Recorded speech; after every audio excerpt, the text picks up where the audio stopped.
어제 아침에는 같은 말씀 가지고 땅 끝과 같은 너무나 절박한 상황에 있는 다윗의 모습에 대해서 생각해 보았습니다. 아마도 그때는 다른 때가 아니라 다윗이 아들 압살롬의 반역을 피해서 도망갈 수밖에 없었던 그런 때가 아니었을까라고 생각할 수 있다고 그랬어요. 여기서 정말 땅 끝은 그야말로 모든 일의 끝, 그래서 아무런 기회도 더 이상 남아있지 않는, 아무런 소망도 없는 그야말로 절망적인 상황을 말한다라고 말씀드렸어요.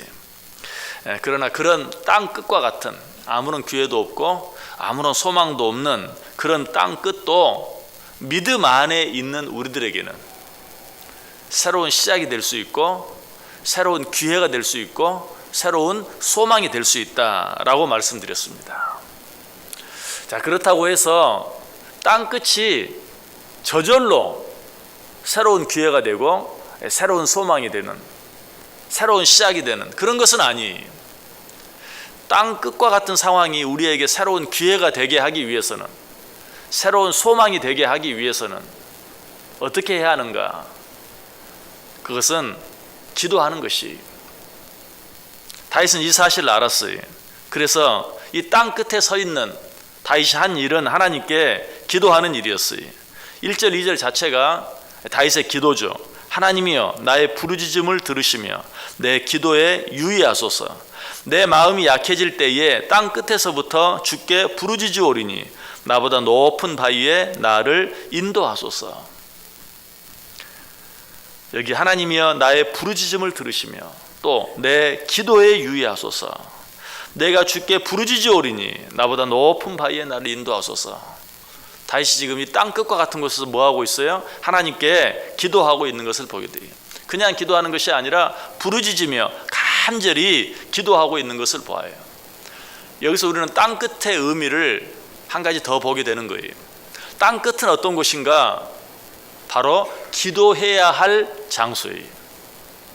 더 이상 앞으로 나아갈 수 없는, 아무것도 할 수 없는 그러한 때에 믿음을 가진 우리가 할 수 있는 것은 무엇인가? 하나님의 이름을 부르며 그에게 기도하는 것이. 어떻게? 나를 높은 바위에 두어서 나를 끌어내리려고 하는, 나를 해치려고 하는, 나를 무너뜨리려고 하는 그들이 감히 손도 대지 못하도록 나를 높은 바위에 인도해 주소서 라고 하나님께 기도하는 것이. 우리가 세상을 살면서 더 이상 피할 수 없는 땅 끝과 같은 것을 만나게 돼요. 또 더 이상 내 힘으로는 어떻게 할 수 없는 그런 땅 끝과 같은 일들을 만나기도 해요. 그러나 그러한 때 우리가 하나님 나를 높은 바위에 두소서 라고 하나님께 기도하면 하나님께서는 나를 정말 높이 들어서 높은 바위에 올려주세요. 그리고 나로 하여금 거기에서 쉼을 얻게 해주십니다. 마치 엘리야에게 그러했던 것처럼 노뎀나무 아래서 하나님께 기도했을 때 하나님께서 그로 하여금 참 쉼을 얻게 해주셨던 것처럼 거기에서 새로운 쉼을 주시고 새로운 힘을 주시고 그로 말미암아 거기에서 다시 시작하게 만들어주세요. 그러므로 땅 끝은 끝이 아니고 시작인 것이, 그러므로 땅 끝은 위기의 장소이기보다는 새로운 기회의 장소가 되는 것이. 이사야 40장 31절에 말합니다. 오직 여호와를 앙망하는 자는 새 힘을 얻으리니 독수리가 날개치며 올라감 같을 것이요 다른 박질하여도 곤비하지 아니하겠고 걸어가도 피곤하지 아니하리로다. 왜? 하나님께서 우리를 높은 바위에 두어서 우리를 괴롭히고 우리를 해치려고 하는 그 모든 자들의 손에서 벗어나게 해주시기 때문에. 여호와를 앙망하는 자, 어떤 자죠? 여호와 하나님의 이름을 부르며 그에게 기도하는 자, 그런 자들은 땅 끝과 같은 곳이라 할지라도 새 힘을 얻으리라. 독수리가 날개치며 올라감 같을 것이다 라고 우리에게 말씀해 주고 있어요. 여러분 패러글라이딩 하는 거 보시죠. 패러글라이딩 어떻게 합니까? 자, 높은 곳에 올라가서 패러글라이딩 낙하산을 메고 막 달립니다. 그러면 무엇이 나타나죠? 땅 끝이 나타나요. 절벽이 나타나요. 그 절벽에서 어떻게 돼요? 그냥 떨어집니까? 아니, 땅 끝이다 싶었는데 거기서부터는 어떻게 되죠? 날아요. 이것이 땅 끝에서도 실망하지 아니하고 낙심하지 아니하고 여호와 하나님의 이름을 부르며 기도하는 자들에게 하나님 주신 은혜예요. 땅 끝이 되게 하지 않아요. 땅 끝에서 떨어져 죽게 만들지 않아요. 땅 끝에서 어떻게? 오히려 날게 만드세요. 한 발자국도 앞으로 내디딜 수 없는 상황인데 그럼에도 불구하고 여호와 하나님의 이름을 부르며 기도할 때 하나님은 바로 그곳에서 새롭게 날게 해주신다. 인간의 눈으로 보면 끝이에요. 그러나 하나님의 눈으로 바라보면 그 끝은 새로운 시작이고, 인간의 눈으로 바라보면 위기의 순간이지만 하나님의 눈으로 바라보면 그것은 새로운 기회에 불과해요. 인간의 눈으로 바라보면 절망할 수밖에 없고 낙심할 수밖에 없는 상황이지만 하나님의 눈으로 바라보면 어때요? 새로운 소망의 시간이. 이것이 바로 우리들에게 때때로 주어지는 땅 끝의 의미라는 것이, 땅 끝의 진정한 의미. 그래서 이사야 55장 8절 9절에 하나님께서 뭐라고 말씀하십니까? 이는 내 생각이 너희 생각과 다르며 내 길은 너희의 길과 다름이니라. 여호와의 말씀이니라. 이는 하늘이 땅보다 높음같이 내 길은 너희 길보다 높으며 내 생각은 너희 생각보다 높으니라. 우리 인간의 눈으로 바라보면 땅 끝은 그야말로 절벽, 더 이상 살 수 없는, 그리고 한 걸음도 내디딜 수 없는 그런 땅이지만 하나님의 눈으로 바라보았을 때 그것은 새로운 시작이다, 새로운 기회다, 새로운 소망이다. 그래서 예수님께서는 우리에게 뭐라고 말씀하시죠? 내가 하는 것을 네가 지금은 알지 못하나 이후에는 알리라. 우리 요한복음 생각하면서 이 말씀 생각해 보았죠. 이 세상에 되어지는 일들이 내 눈으로 봤을 때는 이해가 안 돼요. 왜 하나님께서 나를 이런 절벽에 서게 하시는지, 왜 이런 땅 끝으로 나를 몰아가시는지 우리는 이해하기 어려워요. 그러나 하나님의 대답은 뭐예요? 너를 날게 하기 위해서. 너를 날게 하기 위해서. 땅 끝에 서지 아니하면 날 수 없어요. 땅 끝에 서지 아니하면 내가 한 걸음, 두 걸음, 세 걸음 더 뛸 수 있을지는 몰라요. 앞으로 좀 더 나아갈 수 있을지는 몰라요. 그러나 그게 다예요. 그러나 절벽에 섰을 때 어때요? 비로소 나을 수 있는 거예요.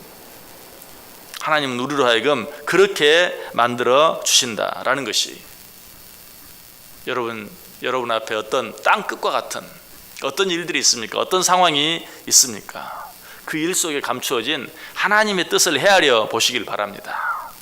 그러면 그 땅 끝이 내게 원망의 장소, 불평의 장소가 아니라 오히려 어떤 자리가 되어 감사의 장소가 되고 찬양의 장소가 되는 것이, 땅 끝은 다른 곳이 아니 하나님께 기도하는 곳이, 하나님의 이름을 불러야 할 때,